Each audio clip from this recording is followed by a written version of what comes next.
Здравствуйте! Доброе утро! И первый день рабочей недели встречаем с вами мы, Влад Портнов и Светлана Звонарева. Наша программа после короткого отпуска возвращается в эфир наконец-то. Ну и мы рады вас приветствовать этим замечательным утром.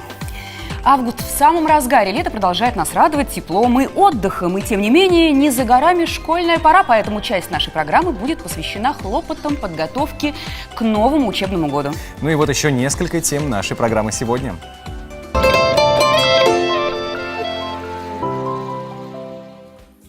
Во что обойдется подготовка ребенка к школе в этом году? Мама, я боюсь. Откуда берутся детские страхи? Полосатая пора. Чем полезен арбуз, если его выбрать правильно? По предварительным данным Министерства образования и науки Республики Татарстан, в новом учебном году в первый класс пойдут 47 362 ребенка. И на ремонт образовательных учреждений потратит почти 682 миллиона рублей. Предусмотрен ремонт и замена кровли, окон, санузлов, инженерных коммуникаций, межкомнатных дверей, а также восстановление фасада. Кстати, за последние 6 лет в Республике Татарстан привели в порядок 751 школу.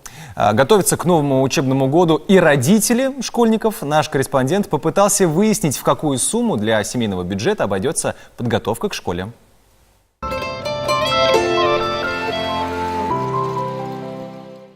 Лето перешагнуло в свою вторую половину, хотя совсем недавно все мы радовались его приходу, а школьники прятали в дальние углы рюкзаки и тетради. Но вот уже совсем близок учебный год, и пришло время готовиться к школе. Ручки, стерки, на карандаши, тетрадки, учебники, бумагу, сарафан. Список школьных принадлежностей включает в себя не только дневник, тетради и ручки с карандашами, но и все для творческого развития ребенка. Альбомы для рисования, пластилин, краски, цветную бумагу, картон, клей и ножницы. И вопрос транспортировки всего этого багажа будет актуален на протяжении всего учебного года. Самое главное, чтобы была ортопедическая спинка, было удобно, доступно место, чтобы ученик открыл портфель и не лазил там, а сразу все, что было видно. Боковые карманчики обязательно для бутылочек, для воды, допустим. Здесь карманы для тетрадей, для пенала, чтобы подставочка была, ортопедическая спинка жесткая. Стоимость рюкзаков варьируется от 500 до 4000 рублей, а набор канцтоваров может обойтись примерно в 1000 рублей. Но, безусловно, самым главным пунктом в списке покупок является школьная форма. Прежде всего, комфорт. В школьной форме дети ходят в учебный год больше всего, поэтому, чтобы было удобно, красиво и нравилось дочери, конечно же. Наверное, это основные параметры. А все остальное уже при выборе. Ну и качество тканей, которые представлены сейчас в большом количестве. Выбор одежды для школьников позволяет создать идеальный образ, не забывая об индивидуальности ребенка. Школьная форма для девочки обойдется минимум в 2200 рублей, а для мальчика от 2500. Стоимость детской обуви варьируется от 700 до 5000 рублей. При выборе школьной формы родители обязательно должны обращать внимание на качество ткани. Это должны быть натуральные ткани, дышащие, чтобы деткам было свободно, комфортно. И я готова в школе на все 100.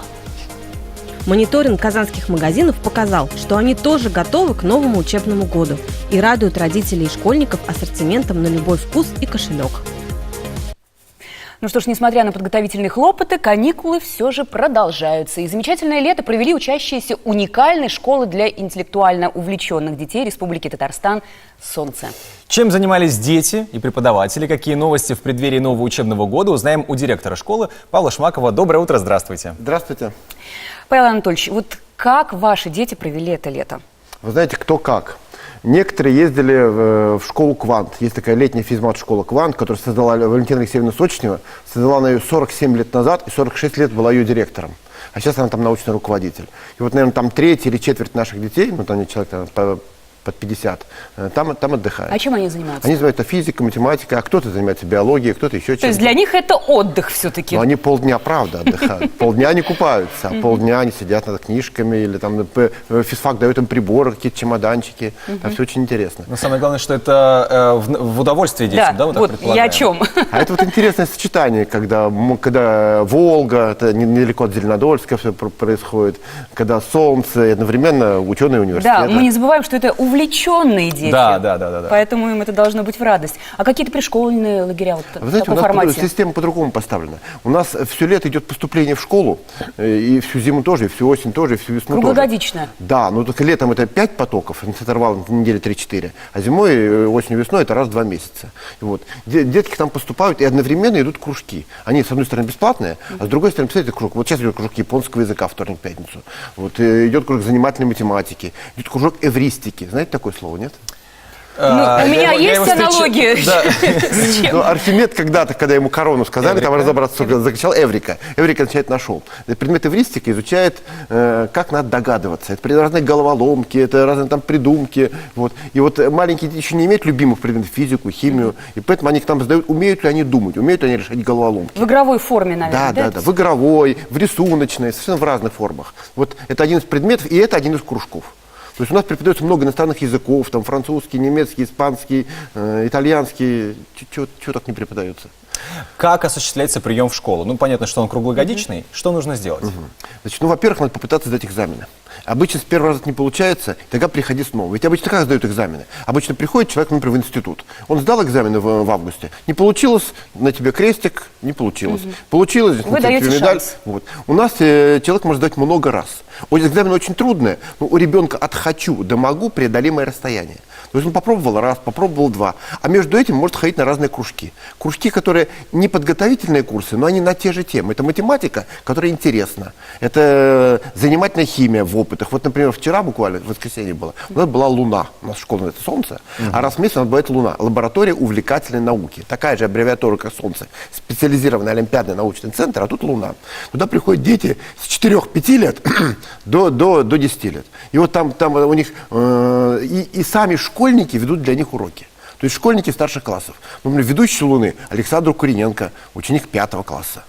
Как замечают многие школьные учителя, пока объясняешь задачу ребенку, сам уже понимаешь решение, сам уже все догадываешься. Видимо, это полезно еще и не только для тех, кого учат, но и для тех, кто Конечно учит, же, да? это же интересно. Они Постоянное понимают, развитие идет, да. да, они понимают, в какой ситуации находится учитель. И просто вот такие занятия ведут, у нас, наверное, там треть школьников. То есть одни занятия ведут, другие занимаются научной работой, третьи участвуют в олимпиадах. Например, у нас на школу когда-то, года 2 назад, закончил мальчик Никита Алкин, который закончил с отличием консерваторию по классу скрипки, закончил с отличием нашу школу и стал лучшим в России и в мире по биологии. Что интересно, в районе он лучшим не стал. Высокая конкуренция. Что нового ждет учеников в грядущем учебном году? Ну, разное. Во-первых, к Новому году достроится наш пристрой. А пристрой – это громадное 4-этажное здание. Вы знаете, площадь нашей школы сейчас составляет где-то 600-700 квадратных метров, а пристрой это будет еще 2000 квадратных метров. Представляете, какая разница? Вот наша школа двухэтажная, старинное, красивое здание, которое было построено еще в 19 веке, а к нему идет красивый пристрой, который вот мы долго думали, долго проектировали. Мы 5 лет о нем мечтали, и наконец он будет построен. Это такая формальная вещь, очень красивая. Затем мы начинаем набирать с 3 класса. В прошлом году мы начинали с 4-го, в позапрошлом начинали с 5-го, а когда-то начинали с 7-го. И вот Омолаживаетесь. наша школа очень сильно меняется. Вы знаете, у нас было, школьники создали совет школы. Они периодически его создают, и то работает, то нет. Вы знаете, какое было первое решение этого совета? Школьники собрались там 5-го, 6-го, 7-го, ну и так далее классов. Они решили, детей младше 7-го класса на совет не допускать, мешают. Дедовщина, я бы сказала. Ну и самое главное, что интересный подход к образовательному процессу – это самое главное. Я думаю, что многие наши зрители какие-то интересные моменты взяли для на себя заметку. взяли на заметку и будут их использовать. Спасибо большое. Мы вам желаем хорошего дня, и мы знаем, что завтра у вас уже начинается Завтра, учебный да. год. Завтра начинается учебный год, а 20 числа, ровно через неделю, начинается очередной набор. 14 С 3 по августа. 11 класс. Хорошего вам старта. Спасибо. И талантливых учеников. У нас тоже хороший старт у программы получился. После рекламы обязательно продолжим. Оставайтесь на ТНВ.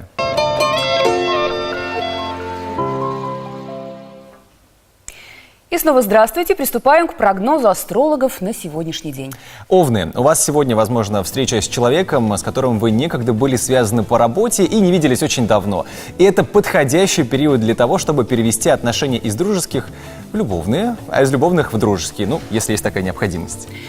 Тельцы, вы получите абсолютную поддержку своих планов у любимого человека. Не скупитесь на проявление эмоций, будьте щедры. То, что вы сейчас вложите в окружающих, вернется вам старицей. Над горизонтом в семейной жизни близнецов начали сгущаться тучи. Причиной тому стали проблемы, на которые вы долго закрывали глаза. Возможно, вам предстоит отправиться в дорогу. Путешествие отвлечет вас от повседневных проблем. Раки, этот день для вас будет связан с общением и будет успешным для принятия важных решений и для развития бизнеса. В отношениях не стоит скрывать свои чувства от человека, который вам нравится. Возможно, вы сами стоите на пути к своему счастью. Львы, сегодня вашей работоспособности можно позавидовать. Любые, даже самые сложные задачи будут вам по плечу благодаря вашей фантазии, ну и, конечно же, творческому мышлению. Единственное, что сейчас может испортить настроение дев, это неудачная покупка. Не тратьте деньги на всякие пустяки. Вечером, возможно, романтическое приключение. Одинокие люди получат шанс создать для себя пару. Порадуемся за них. Продолжаем программу. Исследователи из Госуниверситета Сан-Франциско выявили прямую зависимость между осанкой и успехами в математике. 56% сейчас поправили спину. 56% испытуемых подтвердили, что проще выполнять задания, если сидеть прямо. Ученые считают, что из-за сгорбленной позы человека его мозг не работает. Когда человек горбится, то принимает оборонительную позу, которая может вызвать негативные воспоминания тела и мозга. Ну а другие исследователи из Университетского колледжа Лондона выяснили, что люди в состоянии тревоги или стресса склонны воспринимать только плохие новости. То есть природная склонность к оптимизму исчезает, когда люди чувствуют себя уязвимыми. Ну, впрочем, к примеру, детские страхи могут быть рациональными. Когда? Выясним прямо сейчас.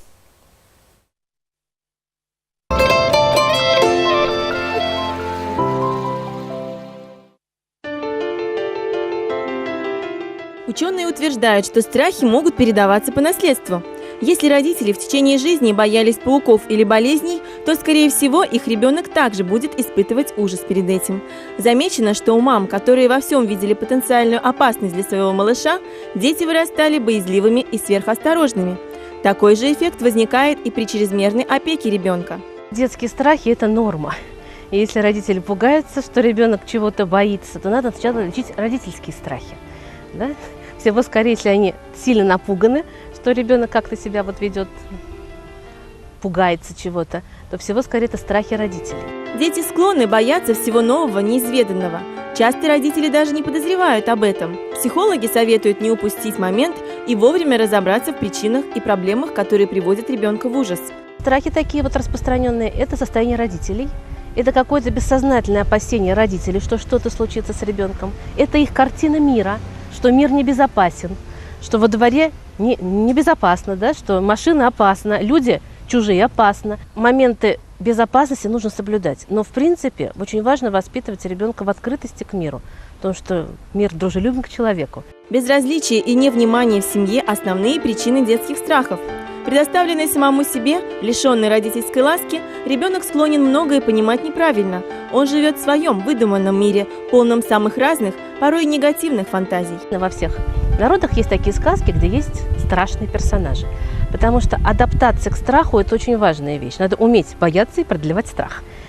Но если это патологично, то, конечно, с таким вот затянувшимся состоянием важно разбираться, что случилось с ребенком, что у него постоянные, так скажем, фоновые страхи всего. И, конечно, важно, что ребенок смотрит в телевизоре, во что он играет в компьютере, ну, если это уже ребенок такого компьютерного возраста, потому что сейчас страхи есть и у взрослых детей. Все равно важно, если ребенок уже там школьного возраста боится выходить во двор, узнать, что происходит во дворе. Может быть, там какая-то странная компания, может быть, его действительно терроризируют там, да, то есть какое-то неблагополучное отношение. Вот если такие страхи, с ними, конечно, надо разбираться, что это.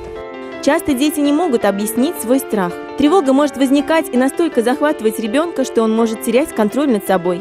Так возникают страхи открытых и закрытых пространств. Повзрослев, ребенок может забыть об этой ране, но засев в подсознание, в будущем она станет причиной неудач и вызовет неуверенность в себе. Ну, такие классические фобии, именно как заболевания, да, как психологическое состояние нездоровое, они, как правило, приобретаются в момент сильных стрессов, когда организм назначает что-то виноватым.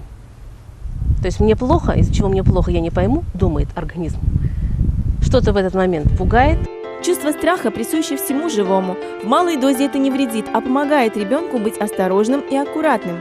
Но когда страх становится навязчивым и мешает ребенку жить полноценной жизнью, советуем обратиться к специалисту.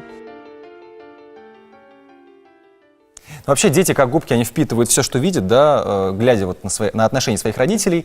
Муж, когда он подрастает и становится мужем, да, ожидает, что супруга будет похожа на его маму. Ну а жена мечтает о супруге таком же умном и смелом, как ее отец. Это понятно.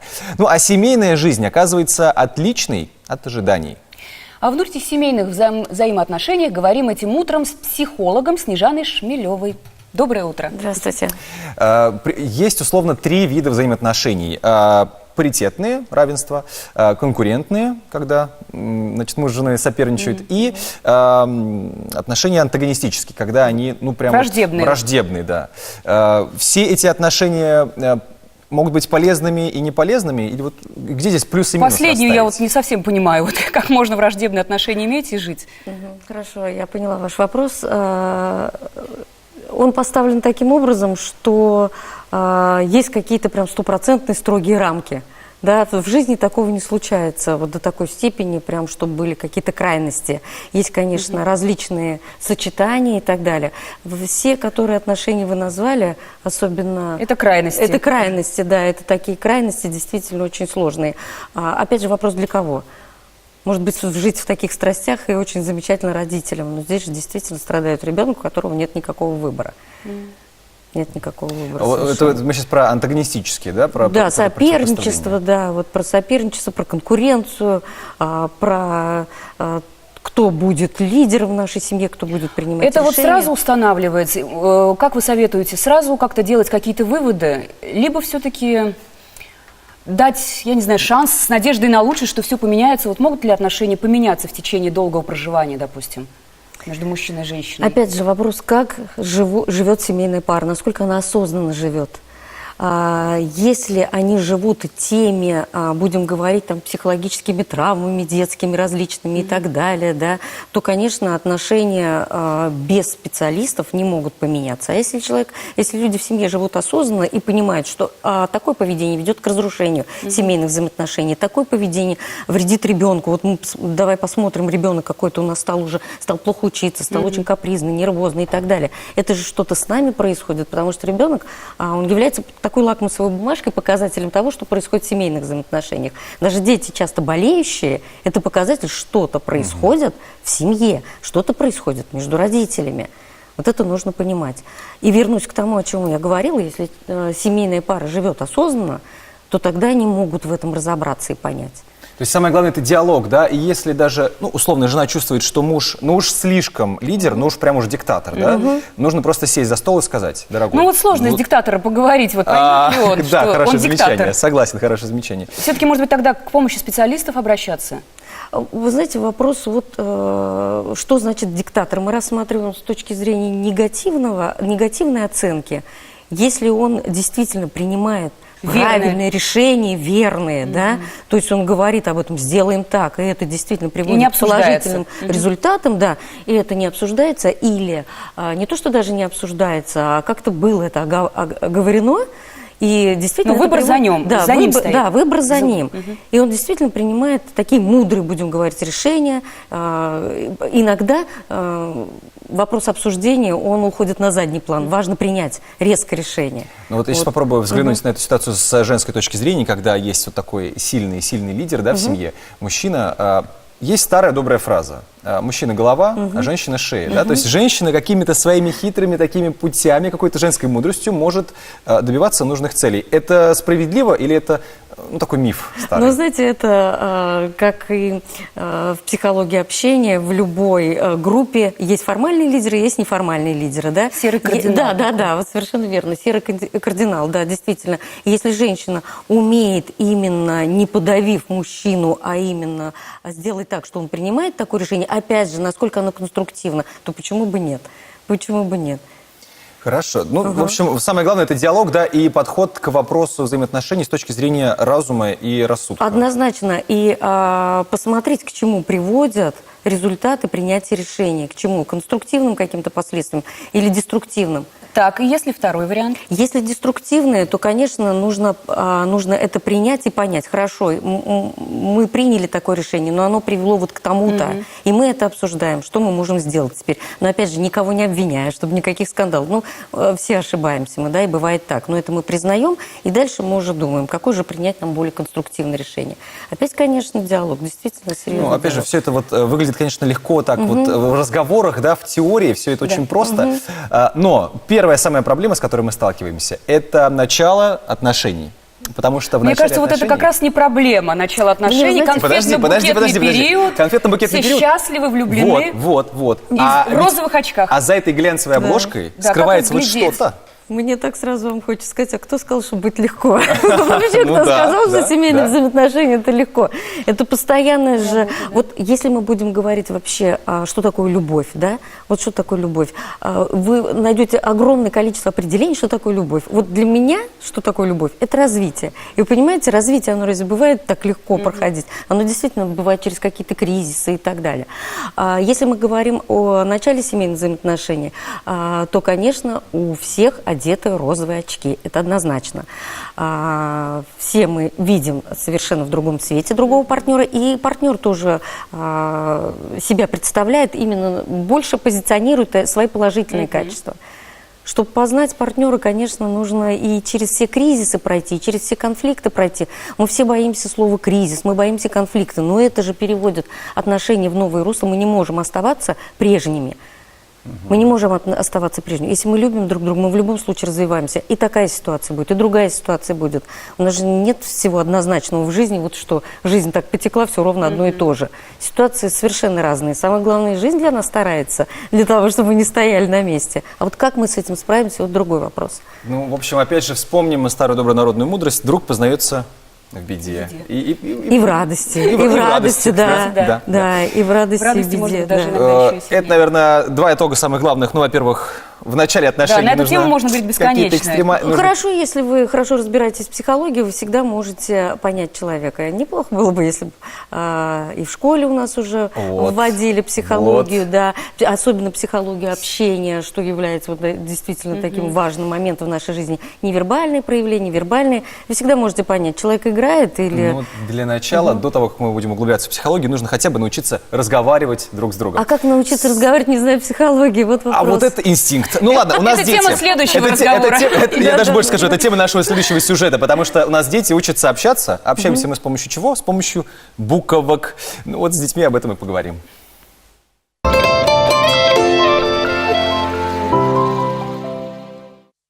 Мы расскажем про наши любимые. Любимые-прелюбимые. Очень любимые. Буквы!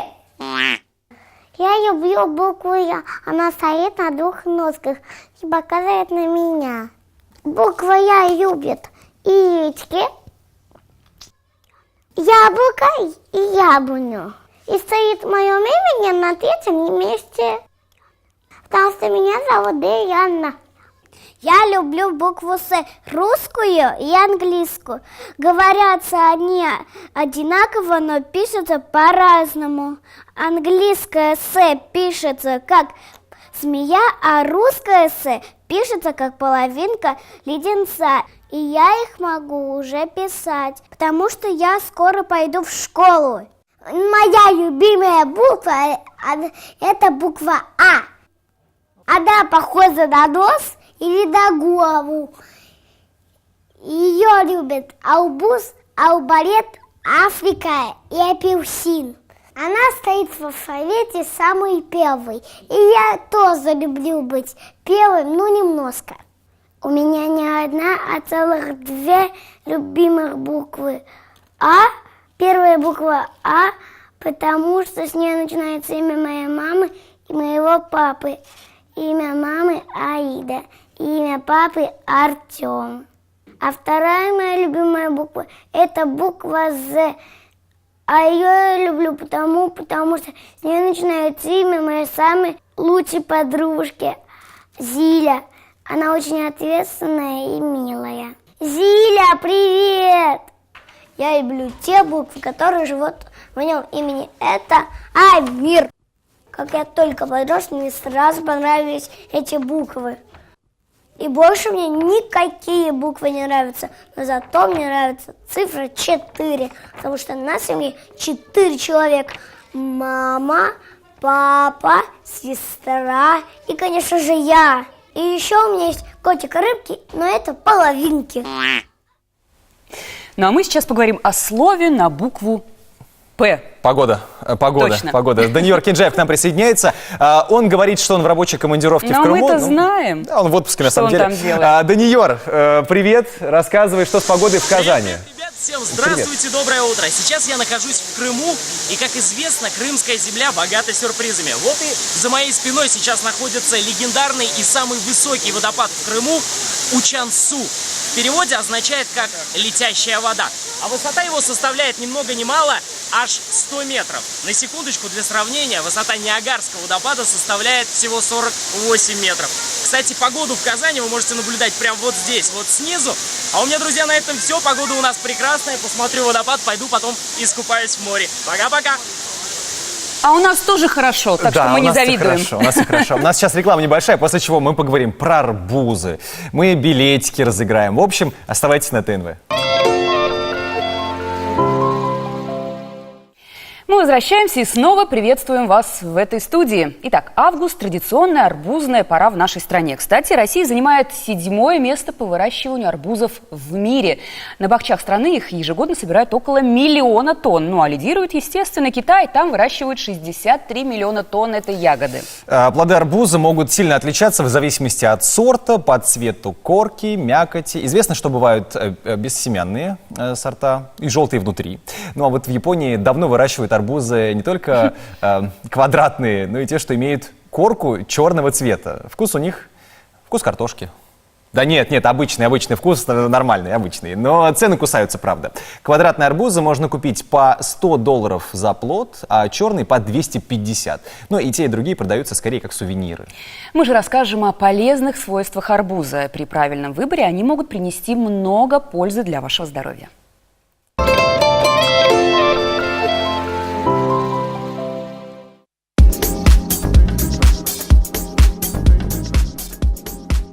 Принято считать, что арбуз – это азиатское растение. На самом деле родиной его является Южная Африка. Люди тех мест первыми стали возделывать это растение семейства тыквенных.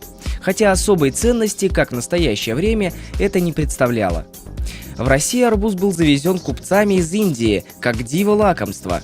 Сеять его начали в середине 17 века. И вот что удивительно, арбуз в то время ели только после длительного вымачивания и варки с острыми пряностями и перцем. Само слово «арбуз» тюркского происхождения и переводится как «ослиный огурец». Согласитесь, звучит неаппетитно, зато только от его вида и сладкого аромата уже слюнки текут. Так и хочется его попробовать. Что ж, не отказывайте себе в этом удовольствии. Вкушайте на здоровье. Арбуз очень полезный продукт, кроме того, что еще и лакомство сезонное. И обязательно его надо есть сейчас, ежедневно.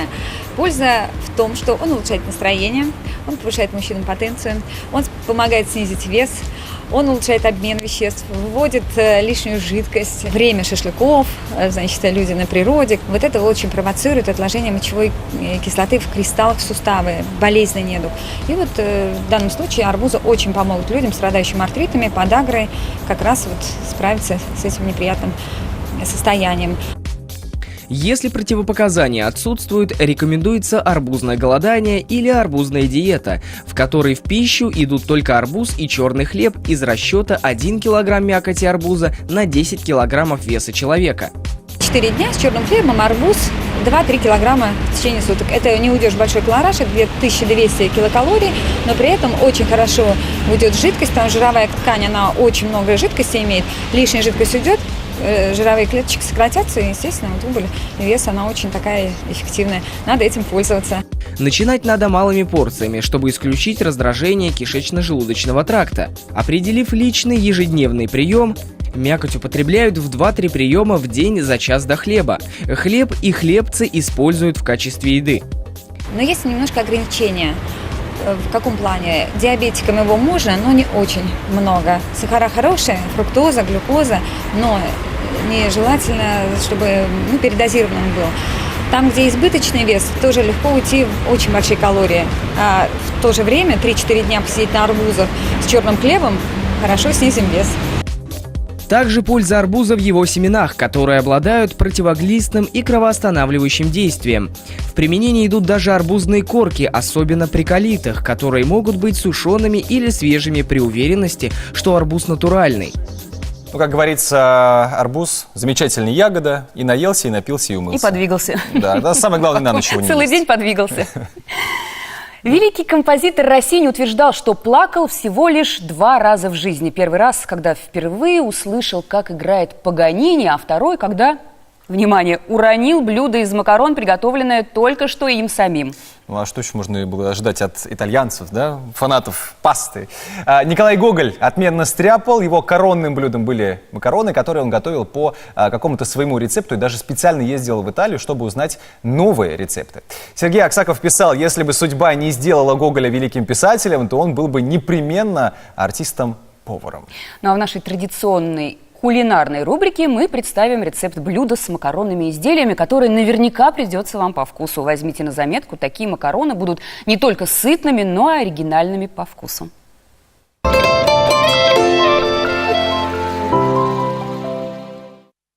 Для приготовления этого оригинального блюда с макаронами вам понадобится полкило фарша, 1 луковица, зубчик чеснока, 700 мл воды, пол-литра томатного соуса, 200 граммов кукурузы, 300 граммов макаронных изделий, 150 граммов твердого сыра, соль, растительное масло и зеленый лук.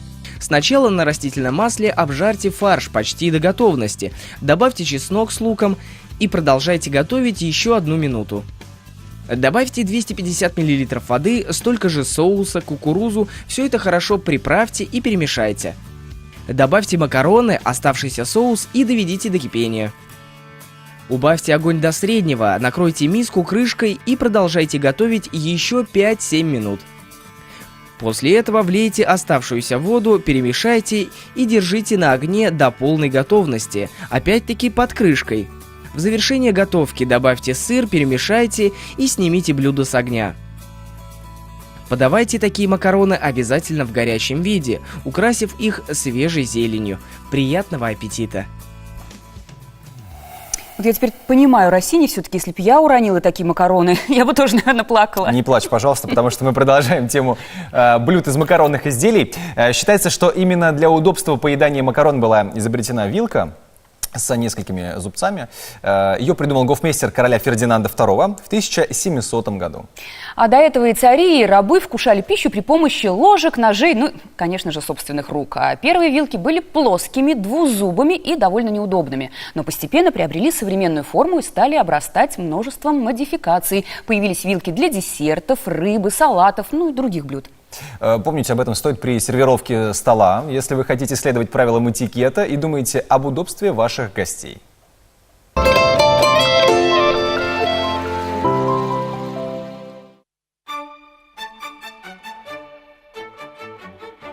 Сервировка стола – это нечто большее, чем может показаться на первый взгляд. Важно продумать все детали, как правильно сервировать стол и что нужно делать, чтобы гости почувствовали, что их здесь ждали, и они признали вас настоящим мастером сервировки стола. Начнем по порядку. Накрывать стол нужно выглаженной скатертью светлого цвета. Лучше всего подойдет белый цвет. Сервировать стол рекомендуется одинаковой посудой и одинаковыми приборами. Посуда из разных комплектов на столе выглядит нелепо. Начинать сервировку стола удобнее с расстановки столовых тарелок. Их ставят так, чтобы расстояние от края стола было 2-3 см. Затем приступаем к приборам. Ножи нужно положить с правой стороны тарелки. При этом точеная сторона ножа должна смотреть в сторону тарелки. Слева положите вилки. Те, что крупнее, ближе к тарелке. Ложка должна лежать с правой стороны, после ножей. Для достойного оформления не хватает лишь бокалов. расставленных в нужном порядке. Желательно иметь их несколько, в зависимости от того, сколько напитков будет подано к столу. Слева от основных тарелок кладем пирожковую тарелку, на нее можно будет положить хлеб. Выбирая основной цвет сервировки стола, вы определяете настроение и характер праздника. Традиционный белый цвет – это классика, смотрится просто, но в то же время благородно и элегантно. Преобладание белого выражает самые различные настроения и смотрится совершенно по-разному, в зависимости от того, с каким цветом его комбинируют. А вот как можно сервировать стол для романтического ужина. Именно детали задают общее настроение праздника. Стол, усыпанный лепестками роз, подчеркнет, что этот ужин только для двоих. Свечи – пожалуй, один из важнейших моментов оформления романтической обстановки. Ничто так не сближает, как ужин при свечах. На столе обязательно должен быть живой цветок, например, красная роза. Именно она создаст атмосферу нежности, внеся в воздух свой аромат и радуя глаз своей красотой.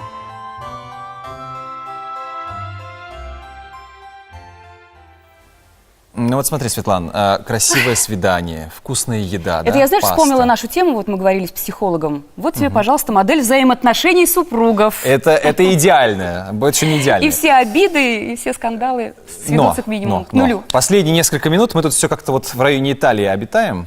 Мы и продолжим эту тему географическую. Настало время нашего летнего сюрприза, нашей программы. У нас есть билет на колесо обозрения. Опять же, романтика. Да, кстати, там очень романтично, я там был. И там кабинки, насколько я помню, они с разными странами. Там, по-моему, и даже есть та самая Италия. Вокруг света, у Ривьеры достанется этот билетик тому, кто первым дозвонится до нас по телефону 570-50-75 и ответит на географический вопрос. Задавайте. Да, вот как он звучит. Назовите государства, территории которых находятся внутри другой страны. Их 3, но хотя бы нам достаточно одного государства, и билетик ваш. Одним словом, это называется анклав. В общем, 3 страны, назовете хотя бы одну, и вы молодец. Мы вас отправим покататься. А если 3 страны назовете, мы с вами пойдем. Да. Сейчас у нас небольшая рубрика «Я смотрю». Узнаем, что сегодня на ТНВ интересного. Ну и будем ждать ваших правильных ответов. Паша, как ты не понимаешь? Олег мой сын. Прости, Валя, но я скажу тебе честно. Олег уже не твой сын. Он даже не друг тебе. Он твой враг. Кузовлев приходит в больницу проститься с друзьями. Олег в отчаянии решает просить деньги у Ираиды. Та решает использовать это в своих целях. «Широка река». Смотрите сегодня в 9:00. Здоровье – высшая ценность и высшая награда для человека. Слагаемое его правильный образ жизни, отличное питание и адекватная физическая нагрузка. Все, кто хочет сохранить активность на долгие годы, смотрите программу «Если хочешь быть здоровым» сегодня на ТНВ. Хорошо, хоть пассажиров не тронули. Я буду жаловаться самому государю-императору. Пощадите! Ради Христа, пощадите! Ради Христа! Пощадите! Пощадите!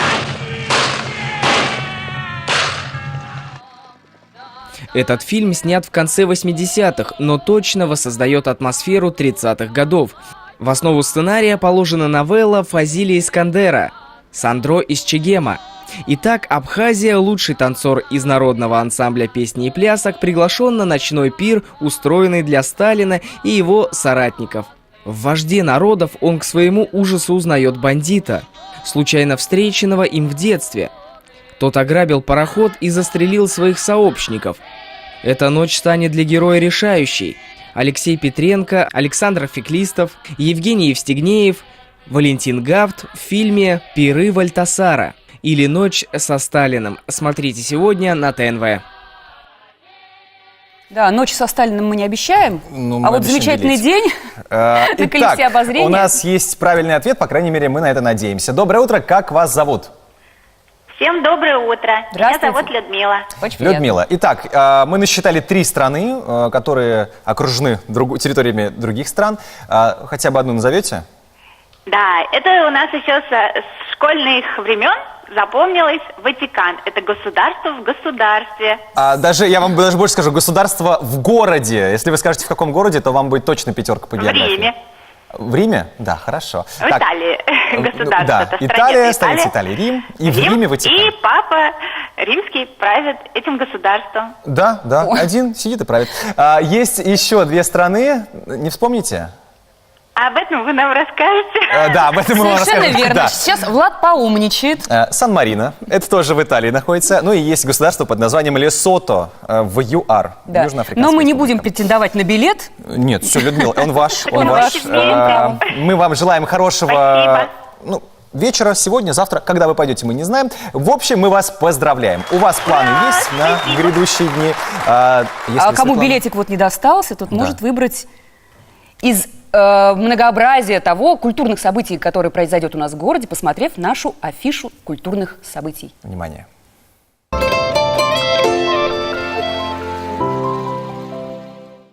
Всем привет! Сегодня 13 августа. Сейчас вы увидите анонсы предстоящих мероприятий, которые собрала для вас я, Камила Хакимуллина. Внимание к сюжетам!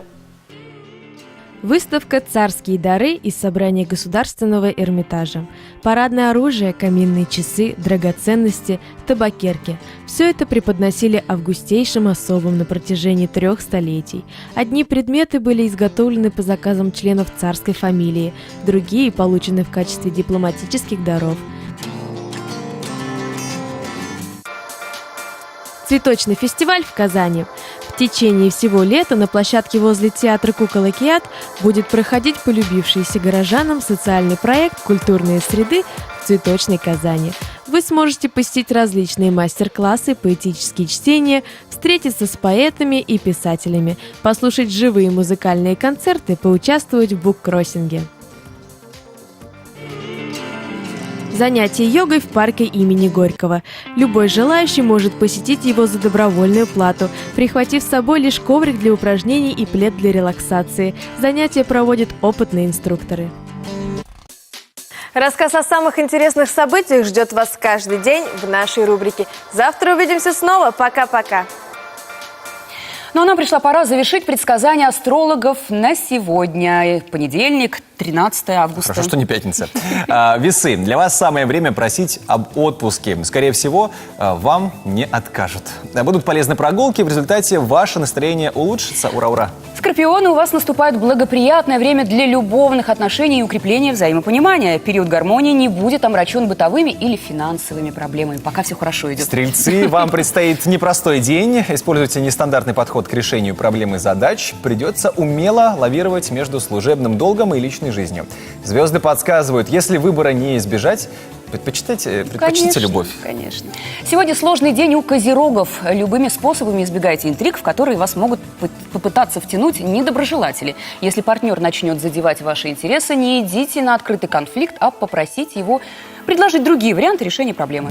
Водолеи. Звезды показывают, что вам придется с головой погрузиться в решение домашних проблем. Если вы отбросите строгость и целиком расположитесь к близким людям, то будете вознаграждены. Рыбам гороскоп сегодня советует избегать стрессов и перенапряжения. Есть вероятность обострения болезней сердечно-сосудистой системы. Ну а вечер проведите наедине с любимым человеком. Это пойдет на пользу. Это все, что мы успели вам рассказать сегодня. Ну а вот что вас ждет завтра.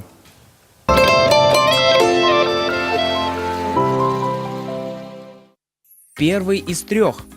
Каковы традиции и приметы медового спаса? Здоровое правило воды. Сколько жидкости в день нужно человеку, чтобы не болеть? Освежающий и бодрящий. Как правильно приготовить кофе с мороженым и мятой? Это и многое другое завтра в 8:10 на ТНВ. Все, мы вернулись из отпуска. Теперь, как и раньше, каждое буднее утро встречаем вместе. Сегодня с вами были Светлана Звонарева, Влад Портнов. Завтра в 8:10 на ТНВ. В то же время, на том же месте. Ну а сегодня легкого вам понедельника и счастливого дня. Удачной рабочей недели, удачи!